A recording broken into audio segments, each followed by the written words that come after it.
Mitten HELLBOWS starts now. What up? No, it is another Tuesday, and it's another fight week. Last week was Clarissa Shields fight week, which, if you missed any of our coverage for that, make sure you check it out, ko3c.com, YouTube, all that stuff. It was a hell of a night. Rick Ross, Iceware Vezo, another win for Clarissa Shields, another 7 Mile sign for Tony Harrison, but go check that out on ko3c.com. But this week, it's Mitten Muay Thai fight week, Mitten Muay Thai 6 to be exact. And to talk about that, we're going to talk with the man himself, our guy Phil from MMT. Man, I'm looking forward to getting back and watching some more Muay Thai fights. Hopefully my suit makes it out without getting blood on it this time. But how you doing on a Tuesday, bro? I hope it doesn't. I hope your suit's covered in blood after. As long as you pay for the dry cleaning or another suit, we're great. I'll take care of it if it gets covered in blood. I couldn't want anything more, and I'm hoping that the card we put together that's exactly what's going to happen. Hell yeah, man! I have fun calling the Muay Thai fights because for those who follow the show and all those things, I cover MMA fights all over the state. I call them for probably 4 or 5 different promotions, so it's like you see everything. But the thing that I like with Muay Thai fights specifically is just the rawness of it. It's kind of the same like the bare knuckle thing in a lot of ways, right? Because it's like it's raw, it's heads up, like it don't take much for you to get cut, and it can get down and nasty in there, man. And I think that's one of the things that makes Muay Thai so appealing to the viewer, and why hopefully we can get more people to either come check it out this Saturday at the Imperial House or check us out on Millions, which if you're checking us out on Millions, do me a favor, go buy a shirt. But how you feeling headed into this fight week as far as the card, man? Because I'm looking forward to a few things, man. There's a few different fights that are interesting to me. Yeah, I'm feeling great going into this card. We put a lot of work into it because we've been off for a while. We had our suspension, so we were gone for 3 months because of the suspension, and then it takes a couple months to plan it. So it's been almost 5 months since we've had a card. So we had a lot of time to put together something special and fun, which we haven't been able to tell the stories as much on social media as we've done in the past, even though some of it's there. But I think this card is filled like top to bottom with just a bunch of just a lot of fights that can really be entertaining, cause a lot of damage. That's what we were looking for this show. I think everyone loved our last show the most, and we had a lot of knockouts our last show, so we're looking to do that again. All I know is I want to see that Lacroix guy again. Yeah, right. That was a fucking that dude was fucking nasty. I mean, look, bro, I understand, that was our boy. He was fighting things, but bro, I got to call what I see. And that shit was nasty. And as a fight fan, dude, I can't watch something like that and not be like, yo, like go back on IG, check out, you can see the clip and hear what I said. Like I said, it's a nasty sport, dude. And yeah, he actually just texted me. I think we're gonna bring him back October 11th. I like it. Hopefully I'm there October 11th. Yeah, like I say, it's been cool to see like kind of like the evolution, kind of from show to show, like the little different things that would change, whether that's like graphics or like the different places we would do it. Like the Masonic Temple was dope. Like, I was just there for AEW, and to be able to say I worked that building is cool, So headed into this one, the thing like you mentioned kind of in the open that's very interesting to me about this card is that you have like you said, a little bit of everything from like you've got Dave Fio, who he's an American Idol guy and all that kind of stuff stepping in there, and you don't know what you're going to get out of him. I've seen the clips that you've been putting out on Instagram, you know what I mean? But like that's one that could drag in like the casual viewer who's like, what? The dude from American Idol's going to fight. And then you've got who we've got in the main event. You've got Jooiah Pila, coming back, which I loved his fight, even though it sucked that it had to happen with my buddy. But, hey, bro, it is what it is. But, and then you've got past guests of the show, James Barney, And then you've also got Danielle Biehl, which we're going to talk about each one of those fights, man. It's like I said, it's a nasty thing. Before we get into this card, though, talk to me a little bit about the whole suspension thing, and Mm-hmm. and like, what was your biggest takeaways from that? What are like the biggest things you learned, and like, what kind of things did that make you have to change headed into MMT6? So a big goal of ours as a company was trying to get fighters paid because unlike what's up? Hey, what's going on, brother? How you doing? Not bad, not bad. But yeah, so a big goal of ours when we started this company was trying to get Muay Thai fighters paid. So currently, if you want to be a professional fighter and make a career out of this, your only lanes are boxing and MMA. There's nothing for you in Muay Thai. You literally have to go across the country, and even when you go across the country, you're getting paid peanuts. So that was a big part of our plan. And we had a sponsor who was like, let's give out knockout of the night bonuses. If you announce it from me, I'll give them $1,500. I was like, okay, this sounds great. We applied it to all the fighters because, every card we only have a handful of pro fights and the rest are amateurs. An amateur ended up winning the knockout of the night bonus, which the commission considered paying amateurs. And that's why we ended up getting suspended. Takeaways from it, I guess we can't do. I mean, personally, still looking at it, I think that's stupid. Like, I would love to give amateurs knockout of the night bonuses. Amateur, not amateur, you're still fighting to take someone's head I off. agree. It's not Yeah. like nicer at the amateur level. We're not like trying to be friends just because we're amateurs. So they still got to go in there. They might get separated from their consciousness. Why can't they make some money? I think it's stupid. Especially in a state, not to jump in real quick, but Go ahead. especially in a state that mandates a certain amount of amateur bouts before someone can even turn pro. To me, that also becomes like a contradiction because a lot of people get into the sport ultimately for money, and to say, hey, yeah, you can maybe make a dollar or two off of ticket sales until your sixth fight. You know what I mean? It's just kind of crazy to me. Yeah, bro, even the ticket sales is actually illegal. And they turn a blind eye to it, but honestly, in the legislation, they're not even supposed to be allowed ticket sale money. Wow. But I mean, I get it. It is a sport and you're just trying to compete ultimately, but at the same point, I mean, it's prize fighting, you know what I mean? And to your point, like you were just saying, it's not like you're not risking any less by competing in these bouts. So I've started to shift my mindset around fighting being a sport. I mean, I know I know this is how we got it legislated and legalized and everything like that. I know Dana White's big goal is to be a, national level sport like fucking football or any MLB. yeah. Part of me doesn't see that ever happening. I've never seen the UFC do a big run and really be killing it ticket sale wise without the drama, without the entertainment, without the WWE side of it. I've never seen it in boxing either. Everybody who sells in boxing, it's this big spectacle. And I think almost as promoters, we should maybe shift away from thinking so heavily about this being a sport and think of it more like a record label. Think of it more of let's put on entertainment for the fans because that's what the fighters ultimately end up going for anyways because that's where the money's at. Hey man, Yeah. it's an interesting, like I said, the fight game's an interesting thing because, like I said, when you look at it, like look at football, you get paid X amount for each year, over the life of your contract or whatever, you know what I mean? Like, it's a flat, you know what I mean? Like, fighting is one of those only sports I know that, like, you can either get, there's so many different ways you can get paid or lose money. Like, when you think of, like, some fighters get a show and win, some guys get a flat rate, some, like, there's a knockout bonus, there's a this, there's a that. You know what I mean? There's so much dependent upon, your individual performance, where I definitely get your point with that. I mean, I don't think that's something that we're ever going to see change when it comes to like amateurs and things like that.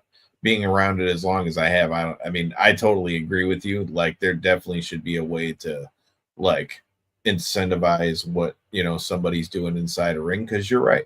I mean, dude, Well, even I'm just to keep amateurs not getting paid, I'm more talking about it on a larger scale of like professional promotions. Like even when you look at something like say the PFL, I think they took a lane of we're gonna be like an ESPN sport thing, and I think that's a big reason they're just hemorrhaging money because they don't push that same entertainment value. Because I just don't think people care that much about fighting as a sport. I think they want to be entertained. Yeah, I mean, ultimately, you get either the guys like ourselves, the hardcores that'll watch two guys fight pretty much whenever, or you get the drunk guys that tune in and are oh what the just bleed guys. Yeah. And I mean, who's the majority of that? The people purchasing Yeah, tickets. I yeah, mean, I'm the one who yeah, wants to watch the sport too. I'll even watch competitive grappling, and I haven't right. grappled in years. I'll watch two guys just do jujitsu, like, and I find it entertaining. But that's not who we're trying to sell to, you know. No, absolutely. so I totally feel that, and that kind of leads into what we were talking about and just the diversity of this card. So I guess we got to start at the top with of any, talk to me about what gave you the idea to get Dave Fio on this card. Did he come to you about it? Was it just like a personal challenge thing? Like, how did this all come to be?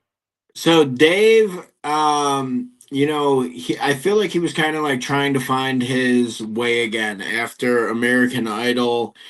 He was kind of just drinking. He gained a bunch of the weight back. He was like on this big journey through American Idol where he lost like 100 pounds. And then, he probably gained 30, 40 pounds back, started drinking, and he was like, I'm going to do this 75 hard challenge. So he started to do the challenge. I seen him posting online. He never even told me he was doing it. I called him. I just opened up a gym, the Mitten Muay Thai gym. I said, why don't you say fuck that challenge and let's do that same type of challenge at the gym.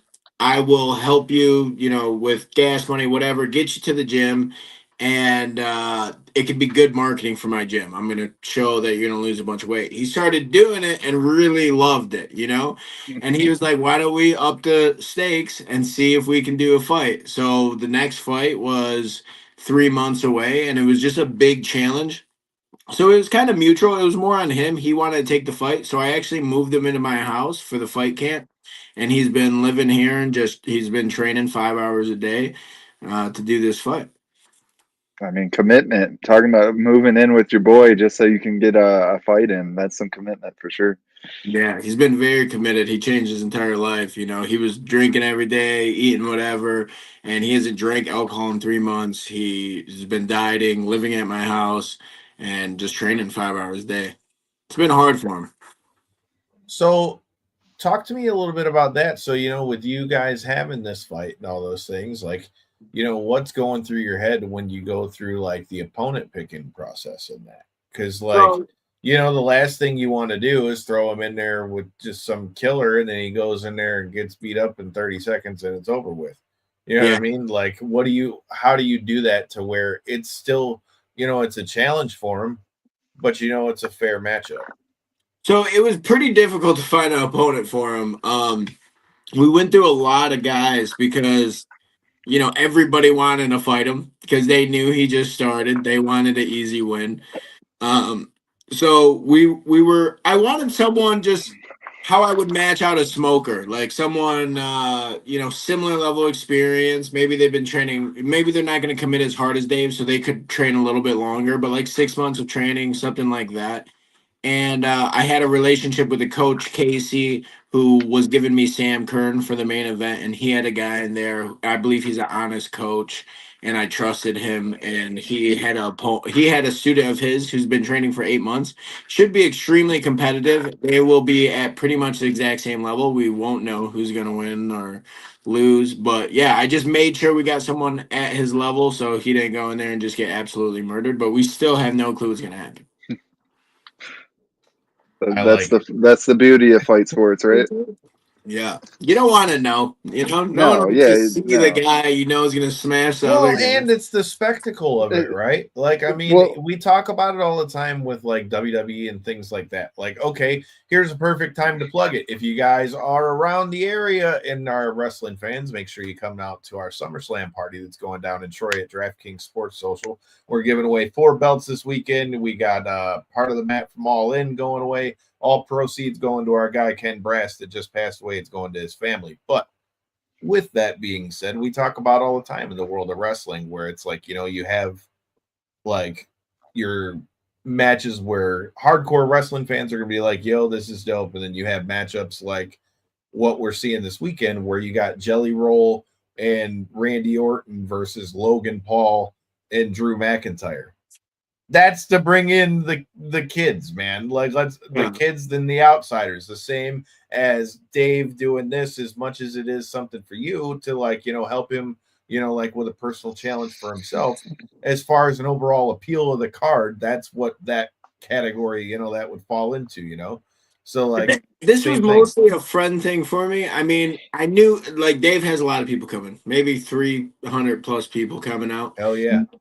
And I knew there was like some monetary benefits for me bringing him on the card, but Dave's been my best friend for the last 4 or 5 years, Really. and he has struggled heavily. You don't get to 430 pounds without some mental blocks there in terms of discipline, Mhm. running away from doing hard things, and there's nothing harder than going and doing a fight camp. So I Agreed. knew if he could accomplish this would change his mind and anything he did for the rest of his life, and it would be a really good thing for him. So I really wanted to see him accomplish that. That's super dope. that's Like I yeah. said. I I happened to randomly. He was performing at the Taylor Fireworks See, I just Festival a was couple telling you weeks ago, about that. and I just happened to see his name on the list, and I didn't know who he was. I didn't know any of his backstory or nothing, but I just was looking into the artists that were performing. Happened to look him up and got this whole backstory, and then just shortly a couple weeks later, seeing your guys' post about how he was making this transition into a fight, and to now hear your experience, actually, best friends with him and stuff like that, and actually having life experience with him. It's interesting to see how this whole like book has been, laid out, at least in my eyes, for the last couple weeks now. Yeah, it's been really surreal. I think it's also inspired a lot of people. We've had a lot of people come to our gym that were maybe overweight guys who wouldn't have walked into a combat sports gym because they were worried about getting judged or whatever. And Dave has inspired them to come and start training and turn their life around. So it's good. It's a win-win for everyone, unless Dave gets absolutely flatlined. But hopefully that doesn't happen. Hope hopefully he deal not wishing anything bad for him, but hopefully he deals with some adversity like he has in life and works his way through it. That's Yeah, what fight sports is all about. So yeah, I feel definitely. like unless you go in and just like he was saying, but on the opposite end, go in and flatline somebody, like anyone that's ever fought before will tell you, there's no fight that you just walk in and walk out without, you know, oh shit, I hurt my leg hurts, or oh shit, that shot to the body hurt my ribs, or, whatever. It could be your hand, it could be just a myriad of little stuff. So I feel like unless he goes in there and just knocks the guy out in the first minute, he's going to have to face some adversity, which again only makes the story cooler. Definitely a fight that I'm looking forward to on this card. Might as well talk about him since he's already a past guest of the show. Talk to me about James Varney's fight for this time around. So Jay Barney wanted to turn pro. And he's a hands heavy kind of guy. We gave him Zach Wright, who's a Michigan pro Muay Thai fighter, one of the only pro Muay Thai fighters in Michigan. Really, a lot of power on his round kicks. He's like a traditional style guy who kind of sits back, slow pace, and wrecks people with kicks, and he has good clinch. James Barney, I think, is going to try to put hands on him the whole time. So it's kind of a stylistic fight where our hands going to beat kicks, and I'm pretty excited for that. We'll see what happens. I have no clue what's going to happen for that one as well. real quick, Kyle, having already brought up the suspension aspect of it, I can only imagine as a matchmaker that kind of really wets the whistle. I don't know if that's the right term, but really puts some spark behind you for these matchups going into this next one. Yeah. Oh, of course. I mean, I'm very involved in the matching regardless. I mean, I do all of it, and I just think the matches are everything for the card. I Yeah. mean, that's what everyone's going to watch. I think that's where promoters have dropped the ball in Michigan, really. I mean, I think people are fixing it now, and there's more competitive matches as of late.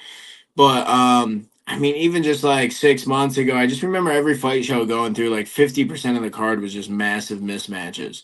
So trying hard to stay away from that, because that I just don't think it's entertaining. I don't think it's good for the fighters either. What happens when you become a 10-0 pro and you fought all bums and then you got to go fight a monster? And they gave you bums as an amateur to protect your ticket sales.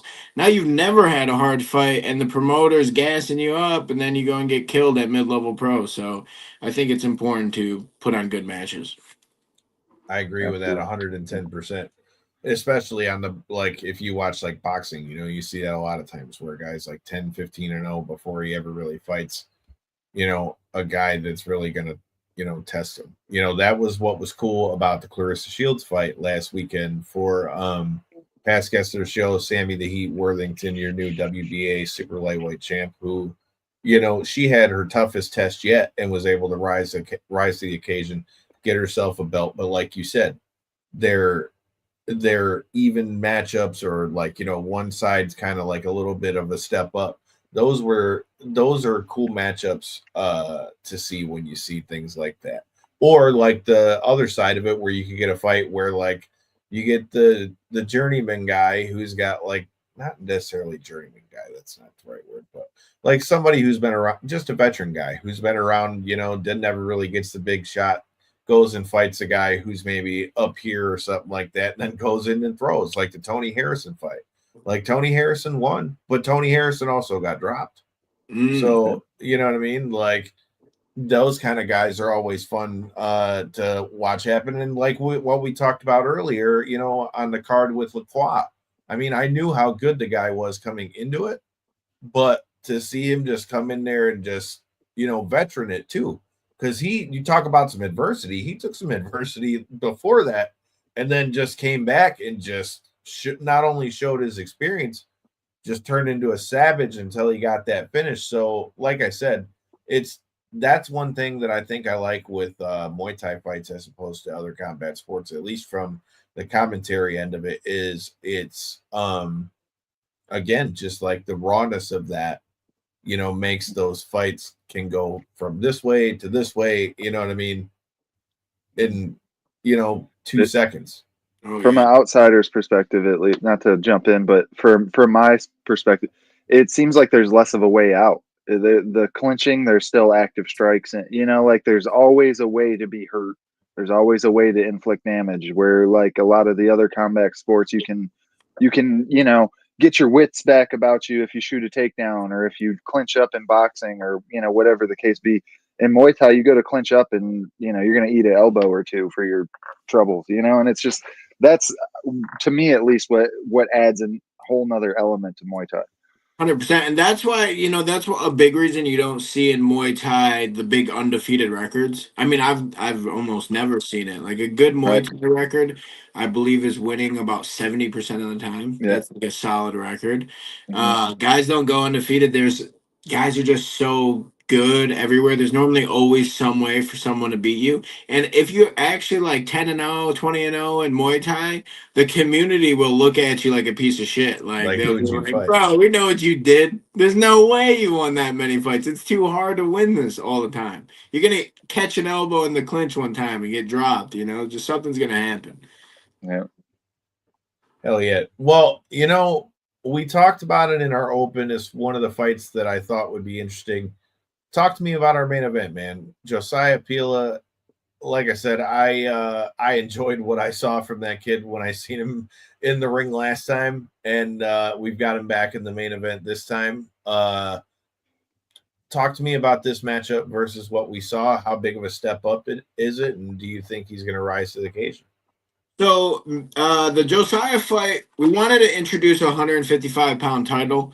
We are Mitten Muay Thai, so we wanted to make sure it's a Michigan fighter. Originally, we had Elginard versus Jooiah. Elginard ended up taking an MMA fight instead. So we had to look for another opponent. So we still kept it, not kept it in Michigan. If it goes That somewhere would have else, been an cool. interesting ass fight, by the way.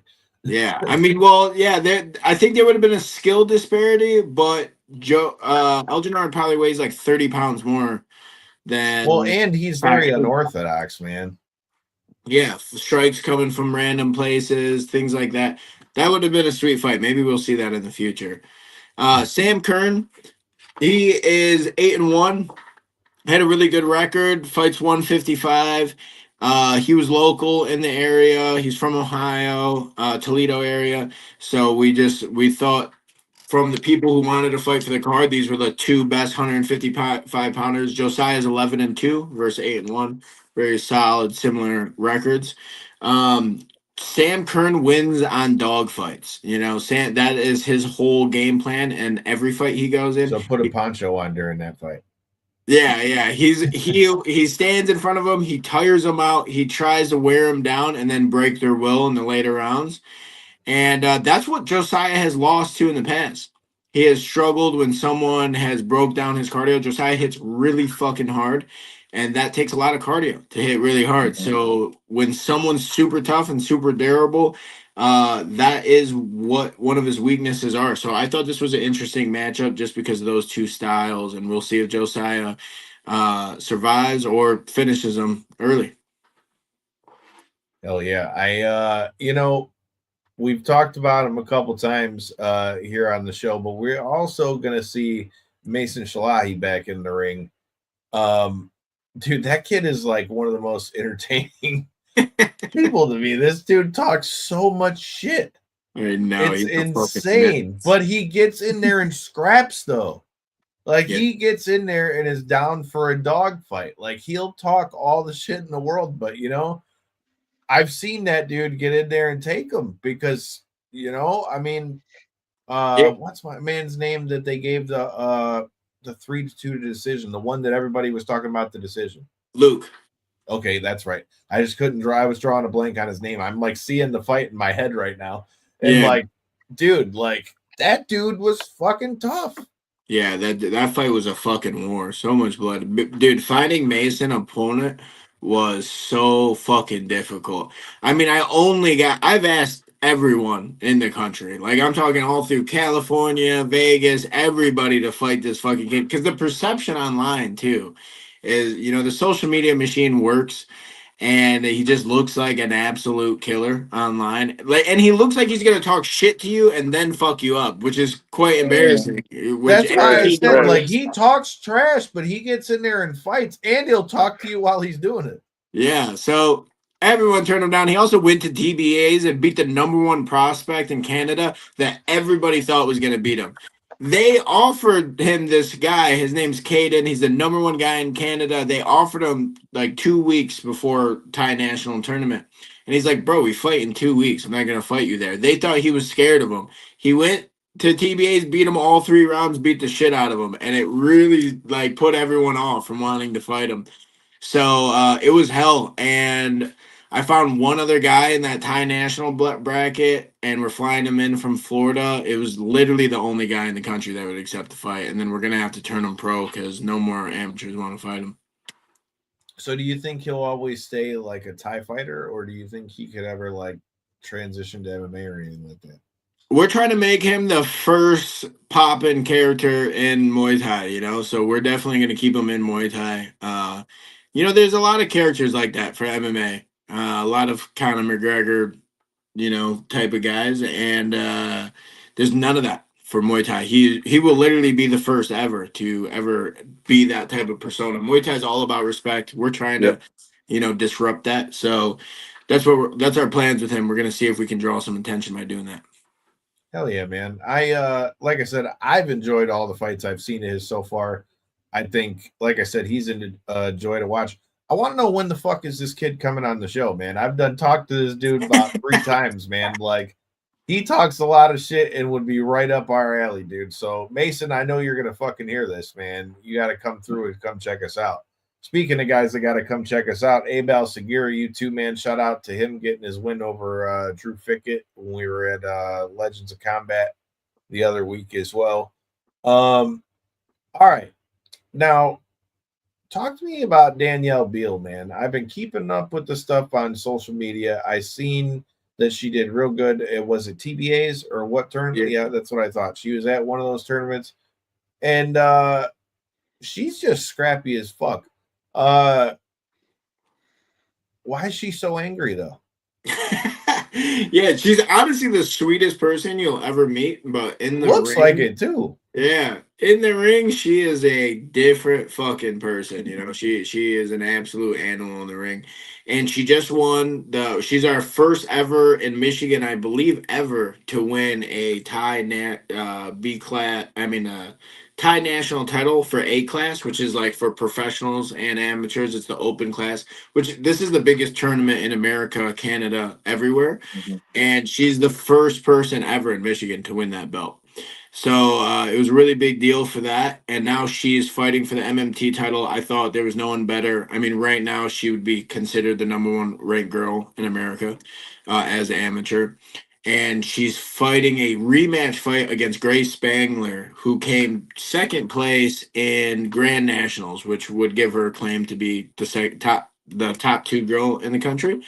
And Danny lost to her before, and Danny lost to her quite decisively about 2 years ago. So we're going to come back, and I think even now, Gray is going to have quite a bit of a skill advantage over. Danny's plan is going to make it dirty, walk her down, try to throw tomahawk elbows on her until she falls over. We'll see if she can do it. Oh, yeah. So what's the sleeper fight, bro? What's the fight that you think is the guy that's matching these up that's going to be the one that could kind of steal a show? I think Jaden versus Pancho. I know Pancho has been on our shows a few times and came up short. But Pancho has dropped 3 weight classes. He was fighting 155. He's now fighting 137. So quite a large drop. And he is shredded in the best shape of his life. New gym, taking it very, very serious. And the guy that he's opposing was his opponent. The guy he's fighting was a stylistic matchup for me. Jaden Peterson. He's actually a teammate of Mason Shalahi's.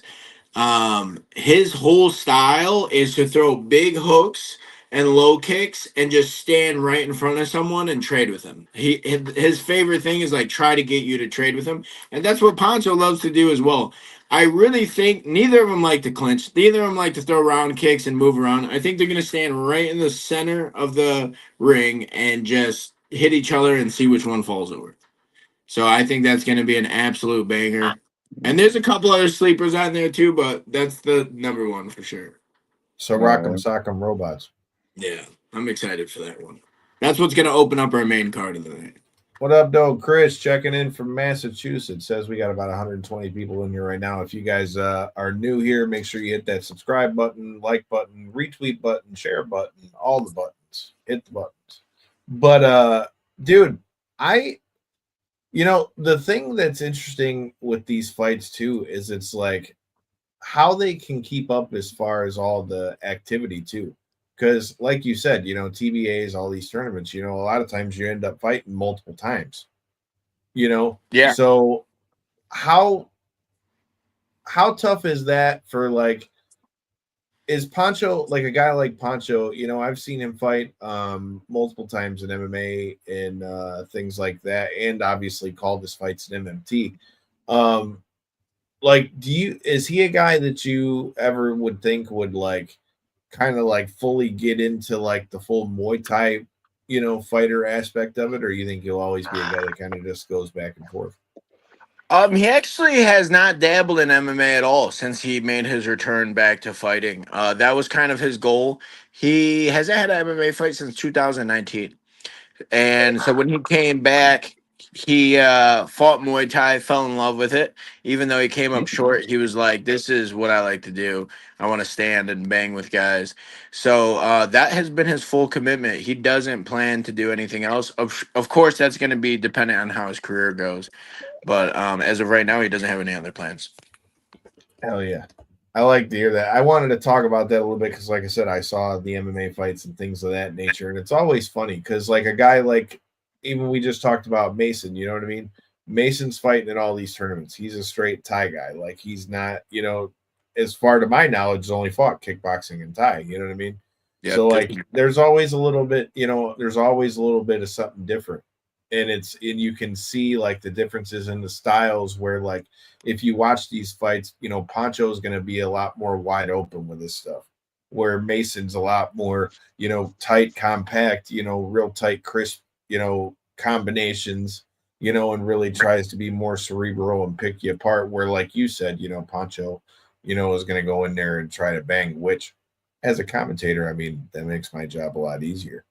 Plus I get to sit two seats down and hear my man's reactions because that's the funniest things on the clips because he'll be trying to talk all like proper. Oh shit!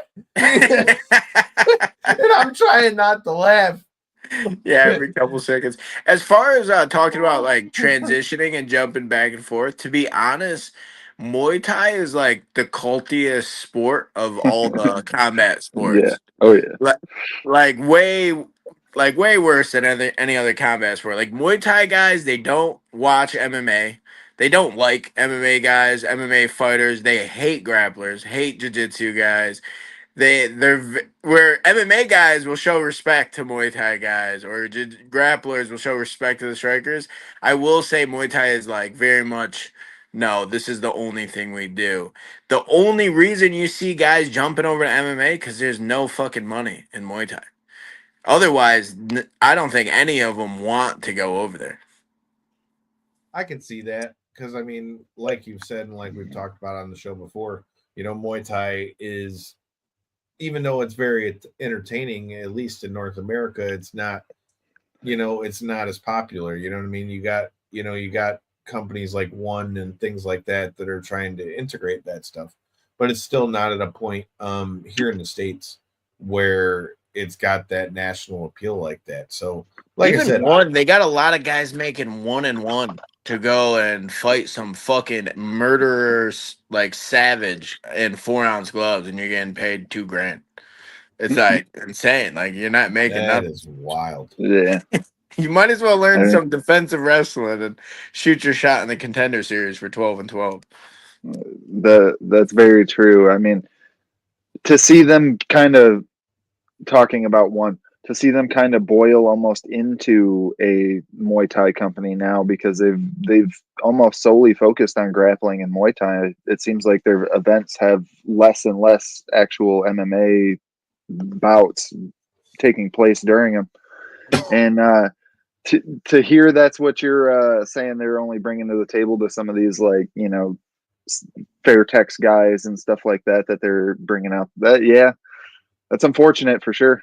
Yeah, I mean that's at the entry level. They do have some guys making decent wages. Oh They yeah, got some absolutely. I would guys. imagine so. Yeah, they got their stars, but when you Right. want to first get started in there, it's definitely not like your first real boxing fight where you're getting paid $50,000 or, maybe $200,000, something like that. Hell yeah, dude. As we go into this weekend, what are the biggest things that you're hoping like that we're going to see out of this, other than obviously having a good night of fights? Are you, what's the overall goal for Mitten Muay Thai as we go forward? What are you guys going to try to do now that you're making your way back here? How are you going to try to rebuild? Yeah, I mean, we're going to go back to what we were doing before. I think a lot of our attendants really enjoyed the show, and we just need to keep building on that, like as far as what they liked, what they didn't like, and adding to the entertainment value of the show, because we just need people to return, tell their friends. A lot of people we brought Maybe we gave someone bought 2 tickets and now they're bringing 5 people with them. And I think that's our best way forward in terms of strong community growth as a product. Because if we could keep doubling this up and raising it, then eventually that's how we get to Little Caesars Arena and things like that, outside of having some big viral moment. But that's very different. Like a Carissa Shields, like she fights. What's the promotion? That's Slavita. It was Salita, but in the press conference that we were just in, she said that was her last fight with Salita and is now a free agent. So if Salita goes and hosts a show, they're not selling out Little Caesar Arena. They had 15,000. Yeah.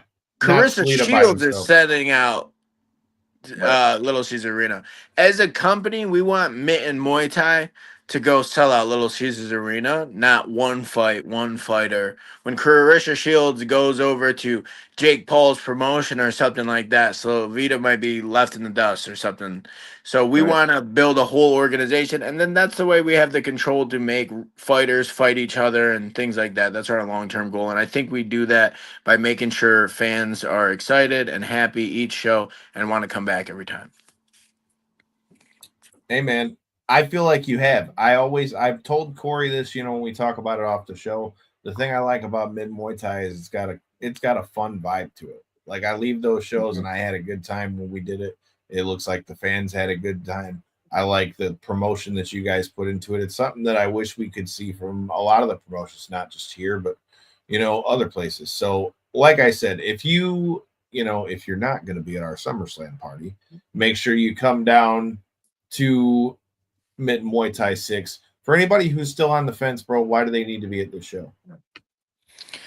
If you haven't been to a Muay Thai show, I don't think there's anything like it. If you've only seen MMA or boxing fights, it's the only sport of its kind. Fighters are penalized for moving backwards. They are put in a position where they are incentivized to stand and bang with each other. So I don't think you see anything more exciting than that, and I think that's a good reason to go. We also push the entertainment value hard. There's big screens everywhere. We tell the fighters stories. We have cool walkouts. We were bringing people out on thrones last show, so we have some plans like that that's going to be a surprise for everybody at the show. That throne was pretty dope. Shout out to Jerry the King Lawler. He was the first person I ever saw do some shit like that. but fucking A, man, I am looking forward to Mitten Muay Thai 6. I'm looking forward to being back on the mic. Make sure you check it out. Millions. If you're watching this on Millions, again, check us out. Check out Mitten Muay Thai. Check out our friends over at Two Piece Promotions. Make sure you check out all the content over there at Millions. And this Sunday, I will be in the building. J-Bone will be in the building. Corey should be in the building. SummerSlam is going down in Troy with us. We're not going to be out there in New Jersey, but like I said, we're giving away 4 belts. We've got a piece of the canvas from the first All In. I just retailed it yesterday. It's going for over $500 for a piece of the canvas. You got all kinds of stuff, and it's all for a good cause. Shout out to our guy Ken Brass, who just passed away a couple weeks ago. All proceeds go to his family, to his kids. And then August 16th and 17th, the Motor City Wrestling Expo. I'm doing a panel with the Brooklyn Brawler. I also will be interviewing Teddy Long, Ron Simmons, and the Godfather. Who the hell else knows what I'm going to get into that? But I'm also going to be presenting the award for the Commentator of the Year, which is now also going to be dedicated to Ken Brass. Like I said, lots of good stuff coming up in the world of knockouts and 3 counts. Michigan Muay Thai, Mitten Muay Thai. Good nights. Good fights. Hit the subscribe button. Make sure you let us know what you think. Check out those articles on ko3c.com and go buy you a shirt. Be there August 2nd or be square.